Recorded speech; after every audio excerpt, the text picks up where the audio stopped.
Seperti yang telah kita ketahui, Indonesia tengah dilanda wabah COVID-19. Berikut data terbaru mengenai perkembangan COVID-19 yang kami dapat dari Kementerian Kesehatan RI per tanggal 12 September 2020. Ini adalah situasi COVID-19 di Indonesia per tanggal 12 September 2020. Kasus terkonfirmasi sebanyak 214.746, dalam perawatan sebanyak 53.649, kasus sembuh sebanyak 152.458, dan kasus meninggal sebanyak 8.650. Ini adalah kasus harian positif COVID-19 di Indonesia per tanggal 12 September 2020. Dapat dilihat bahwa kasus positif di Indonesia setiap harinya mengalami peningkatan yang signifikan. Ini adalah kasus kumulatif COVID di Indonesia per tanggal 12 September 2020. Garis kuning untuk kasus meninggal, hijau tua untuk kasus sembuh, hijau muda dalam perawatan. Berikut akan dilanjutkan dengan hasil wawancara seputar penanganan atau protokol kesehatan COVID-19 oleh rekan kami di daerah Wonorejo Indah Timur. Pertama-tama kita mengucap syukur karena berterima kasih karena Bapak sudah bersedia untuk mau diwawancara sama kita. Pertama-tama ini juga berkaitan dengan tugas kita untuk memenuhi nilai UTS juga.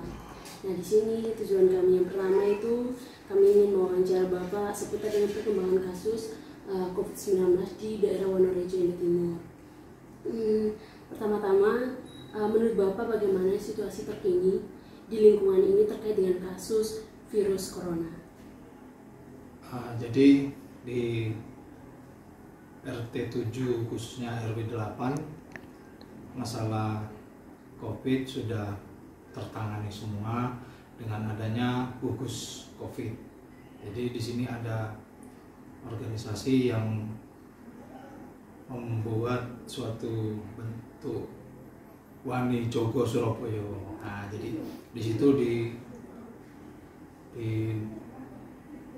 dimasukkan ke dalam wadah itu untuk memberikan pemberitahuan kepada warga. Jadi sekarang kondisinya sudah kondusif, sudah sekarang di RT 7 khususnya. Itu saja. Untuk RT 07? Ya, sudah kondusif. Oke. Yang kedua, seperti yang kita ketahui ya Bapak, bahwa saat ini COVID-19 kian marak, maksudnya perkembangannya semakin hari semakin menambah gitu loh Pak. Iya. Nah, untuk saat ini apakah di daerah Wonorejo khususnya di RT 07 ini sudah ada yang kena COVID, sudah positif gitu atau gimana Pak? Jadi untuk warga RT 7 memang berapa bulan ke belakang itu memang ada yang positif. Tapi sudah ditangani dan diobati melalui isolasi mandiri. Jadi kami sudah memberikan himbauan supaya tidak boleh keluar, tidak boleh berkomunikasi kepada tetangga-tetangga. Jadi biar COVID itu tidak menjalar kemana-mana. Ya, intinya memang di RT 7 ada beberapa yang kena, tapi tidak separah ataupun memang benar-benar COVID, itu hanya sebatas reaktif gitu aja di RT 7. Oke. Nah, sebagai RT, upaya apa yang sudah dilakukan untuk dapat mencegah penyebaran COVID-19 di lingkungan ini?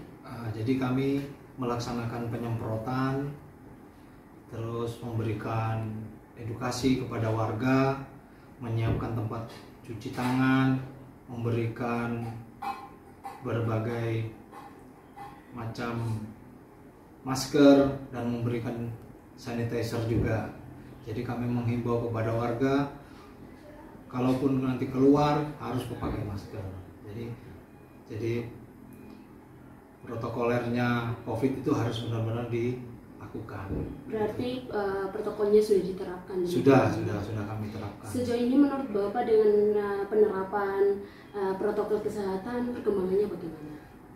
Ya, alhamdulillah sementara ini penyakit COVID itu di RT 7 sudah mulai berkurang dengan adanya kedisiplinan warga. Itu aja. Terus kami juga ingin tahu bagaimana cara untuk Bapak sebagai RT terus dengan aparat-aparat yang ada di lingkungan ini mencegah atau mengedukasi kepada warga di lingkungan Wonorejo ini untuk menggunakan protokol kesehatan. Yang kami lakukan dan memberikan arahan kepada warga untuk menjaga kesehatan khususnya dan menyiapkan tempat cuci tangan, dan memberikan sanitizer, serta setiap keluar dari rumah harus memakai masker. Terus ketika ada warga yang sekiranya pendatang, jadi kami harus lapor. Setelah itu kita di RT 7 ini untuk mengurangi kegiatan-kegiatan berkumpul gitu. Jadi kami memang sudah dari awal kami sudah memberikan arahan kepada warga itu aja. Terus kalau seandainya ada warga di lingkungan ini yang positif, kira-kira maksudnya cukup banyak, apa penanganan yang akan dilakukan dari Bapak? Ketika ada warga yang terkena COVID, itu kami lapor ke puskesmas untuk ditindaklanjuti. Setelah itu kami memberikan bantuan seperti makanan, minuman, untuk membayarkan uang PDAM, listrik, itu yang kami lakukan sementara. Jadi penanganan kami, jika warga itu positif, tapi dari pihak puskesmas untuk menyarankan isolasi mandiri, jadi kami memberikan edukasi itu, memberikan bantuan moral maupun materi. Seperti yang kita ketahui ya Pak, pemerintah juga menetapkan yang namanya PSBB untuk bisa mengurangi penyebaran COVID-19. Nah, untuk di daerah khususnya di Wonorejo ini, apakah ada pembatasan warga keluar masuk atau bagaimana? Iya, jadi untuk pembatasan kita ini di RT 7 ini ada gang yang menuju ke RT lain. Jadi kami memang tetap berusaha untuk menjaga jangan sampai ada orang yang tidak dikenal masuk. Terus jam malam juga kami terapkan. Jadi pada saat PSBB jam malam kami terapkan, jam 8 sudah kami tutup jalan. Jadi itu yang kita kerjakan selama ini. Terus yang berikutnya itu Pak, kan setiap daerah itu kan emangnya ada aparat-aparatnya tertentu. Nah, dengan aparat-aparat tertentu otomatis masing-masing, contohnya kayak RT, RW itu kan ada tugas peran paling utama dalam setiap lingkungan.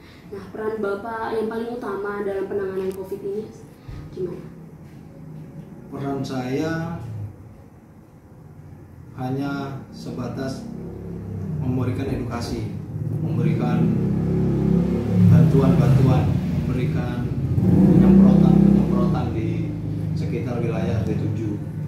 Jadi hanya itu yang kami bisa lakukan, sementara menunggu bantuan dari pemerintah. Jadi sementara ini kami selalu bergotong royong memberikan bantuan kepada warga yang terdampak.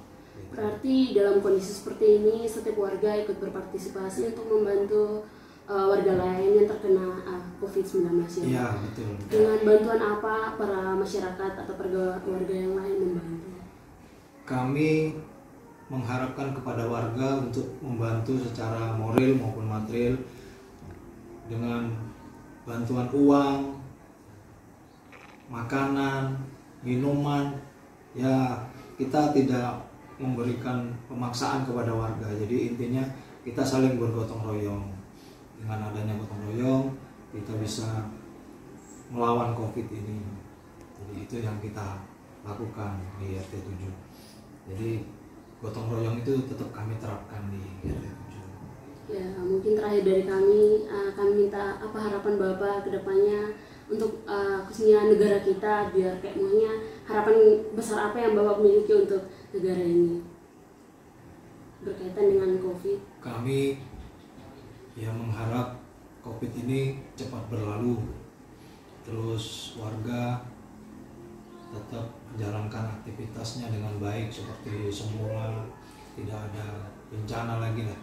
Jadi keinginan warga juga tetap berjalan seperti biasa, jadi tidak ada COVID lagi lah.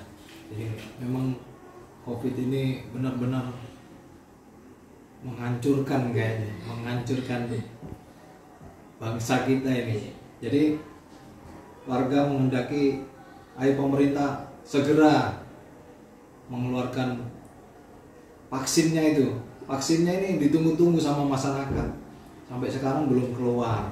Padahal rencana di TV sudah siap, tapi sampai sekarang belum terlaksana juga. Jadi masyarakat itu kepengen dan cepat-cepat selesai lah permasalahan COVID ini. Jadi tidak ada yang menjadi korban dengan adanya COVID ini. Ya, harapan kita besar, semoga semuanya ini cepat berlalu Ya, dan kita semua kembali beraktivitas. Iya. Dan semuanya ya seperti dulu lagi ya. Iya, iya. Mungkin ini kami sangat berterima kasih kepada Bapak sendiri karena sudah mau menerima kami untuk bisa mewawancara terkait dengan penyebaran COVID-19 ini. Kami ingin mengucapkan banyak terima kasih. Sama-sama. Semoga Ananda sukses selalu dan diberikan berkah Tuhan Yang Maha Esa. Bapak dan keluarga juga tetap sehat, tetap jaga. Amin.